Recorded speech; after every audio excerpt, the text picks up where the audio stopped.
میرے دوستو، میں آج ایک ضروری معلومات آپ کے سامنے لے کر حاضر ہوا ہوں۔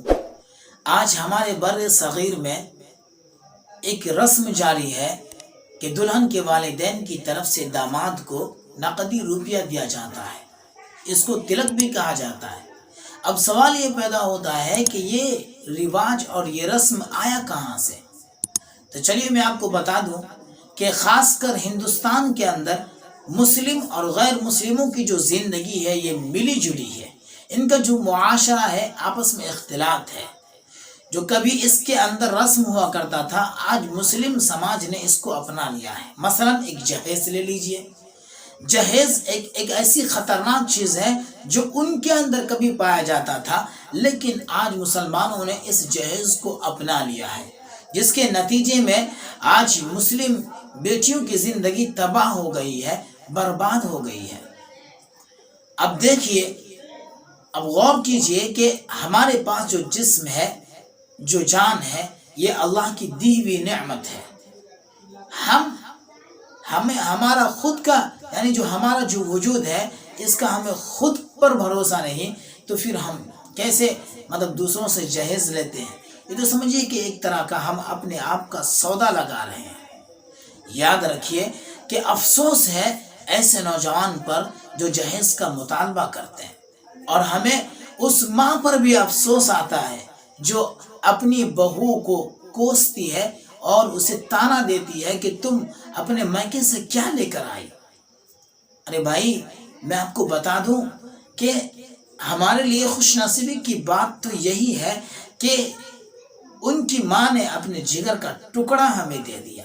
ہمیں تو چاہیے کہ اس کے ماں کا جو جگر کا ٹکڑا ہے اسے سنبھال کر رکھیں۔ اگر واقعتاً آپ کو کمی ہے تو آپ سڑکوں پر اتر آئیے اور محتاج بن کر دوسروں کے سامنے ہاتھ پھیلائیے، یقیناً آپ کی کوئی نہ کوئی مدد کرے گا۔ لیکن جہیز کے نام پر آپ کسی سے پیسہ مت لیجیے، کسی کے دل کو مت دکھائیے، کسی کو درد مت پہنچائیے۔ یاد کیجیے ہمارے نبی کی تعلیم کو، ہمارے نبی کی تعلیمات کو۔ اللہ کے نبی صلی اللہ علیہ وسلم کی بھی بیٹیاں تھیں، کیا آپ نے کبھی ان کی شادی میں جہیز دیا؟ نہیں دیا۔ یاد کیجئے ایسے وقت کو کہ آپ جب دنیا کے اندر آئے تھے، ہم جو دنیا کے اندر آئے تھے بالکل خالی ہاتھ آئے تھے، اور یاد بھی کیجئے ایسے وقت کو جو آنے والا ہے کہ جب ہم اس دنیا سے جائیں گے تو بالکل خالی ہاتھ جائیں گے، اور ہمارے ساتھ جو ہوگا وہ صرف نیک اعمال ہوگا، اور اس کے علاوہ کچھ بھی نہیں ہوگا۔ ایک دوسروں کی محبت ہوگی، ایک دوسروں کی دعا ہوگی ہمارے ساتھ۔ اگر آج ہم کسی کے دل کو دکھاتے ہیں، اگر آج ہم کسی کو ٹھیس پہنچاتے ہیں، تو یاد رکھیے آنکھ بند ہونے کے بعد وہی معاملات ہمارے ساتھ ہوگا کہ فرشتے ہمیں جو پوچھ تاچھ کریں گے اور ہمیں جو عذاب دیا جائے گا، یہ دوسروں کی تکلیف کی وجہ سے ہی ہمیں عذاب دیا جائے گا۔ تو ہم ایسا کیوں کریں کہ تھوڑی سی زندگی کی لذت کے خاطر اپنی آخرت کو برباد کر دیں؟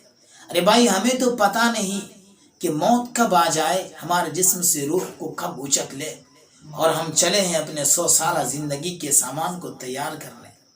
ارے یاد رکھیے، ہم جو دنیا کے اندر جو بھی کماتے ہیں، ہمارے پاس جو بھی مال ہے، یہ سب کا سب دھڑا رہ جائے گا اور ہم اس دنیا سے چلے جائیں گے۔ لیکن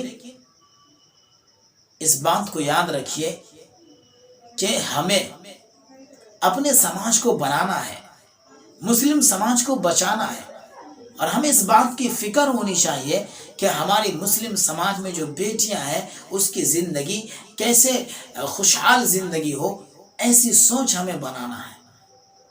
چلیے، اگر کوئی بندہ اس طرح کی آواز اٹھاتا ہے تو وہ اللہ کے نزدیک مقبول ہے۔